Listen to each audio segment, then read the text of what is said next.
अस्सलाम वालेकुम, बिस्मिल्लाहिर्रहमानिर्रहीम। हम आप लोगों के लिए लेकर आए हैं बहुत ही प्यारा एक दिन इस्लाम की बात है, जिसका नाम है मोमिन से फरिश्तों का कहना है कि दुल्हन की तरह सो जा, और मुनाफिक वो काफिर वो जमीन का भींचना। तो चलिए शुरू करते हैं, ठीक है।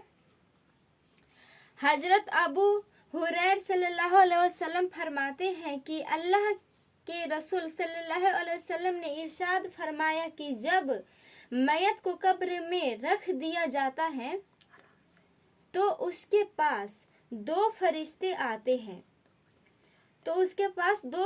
आते हैं जिनका रंग स्याह और आंखें नीली होती हैं, जिनमें से एक को मुनकिर और दूसरे को नकीर कहा जाता है।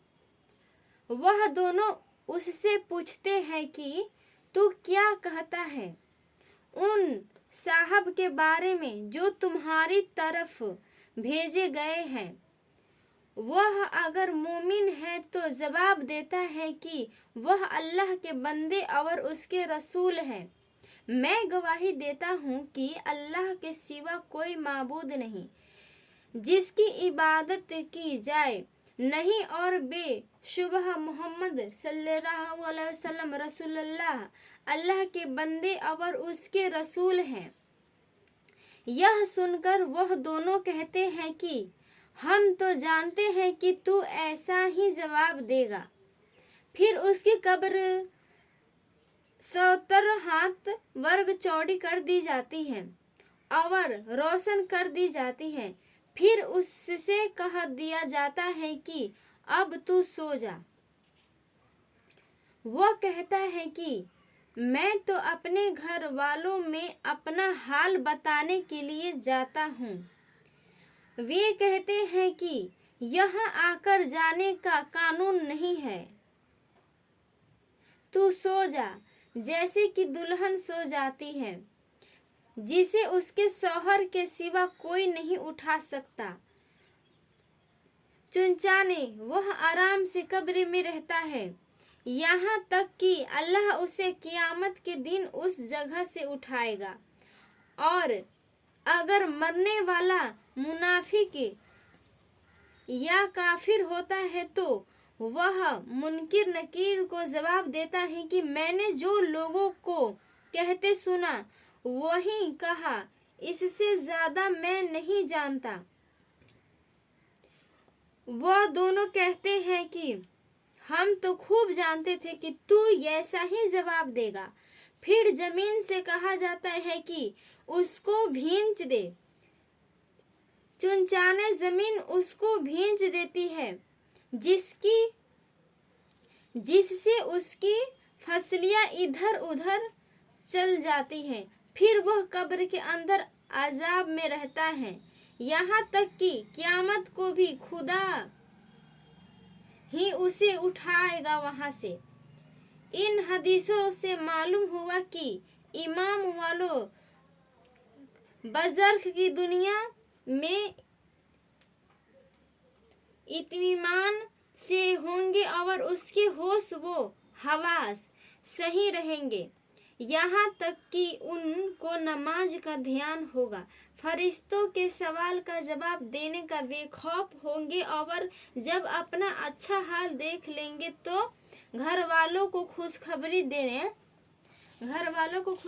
देने के लिए फरिश्तों से कहेंगे कि मैं अभी नहीं सोता, घर वालों को खबर किया जाता है और बहुत ज्यादा खुशी में अपना भला अंजाम देखकर फौरन ही क़याम होने का सवाल करेंगे ताकि जल्द से जल्द जन्नत में पहुंचे। जिस पर अल्लाह का करम हो उसके होश व हवास बाकी रहते हैं और उससे अल्लाह जल शानहु सही जवाब दिलाते हैं, जैसे कि सूर इब्राहिम में फरमाया।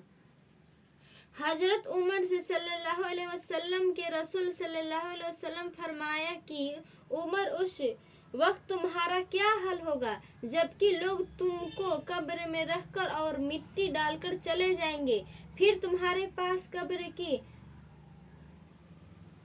मुमताहिन इम्तिहान लेने वाले आएंगे जिनकी आवाज सख्त गर्ज की तरह होगी और जिनकी आंखें नर्ज उजक लेने वाली बिजली की तरह होंगी। सो वो तुमको हिला डालेंगे और तुमसे हाकिमों जैसा बातचीत करेंगे। बताओ उस वक्त तुम्हारा क्या हाल होगा। हजरत उमर सल्लल्लाहु अलैहि वसल्लम ने अर्ज किया कि ए अल्लाह के रसूल सल्लल्लाहु अलैहि वसल्लम, क्या उस वक्त हमारी अक्ल हमारे साथ होगी। आपने इरशाद फरमाया, हाँ, इसी तरह तुम्हारी अक्लें तुम्हारे पास होगी जैसे आज है। ये सुनकर हजरत उमर सल्लल्लाहु अलैहि वसल्लम ने अर्ज किया कि बस तो मैं मिनट लूंगा। तो आज इस कहानी से आप लोग को कहानी मतलब दीन इस्लाम की बात आप लोग कैसी लगी, तो अच्छी लगी तो शेयर कीजिएगा ज़्यादा से ज़्यादा। फिर हम लोग मिलते हैं न्यू वीडियो में। अस्सलाम वालेकुम।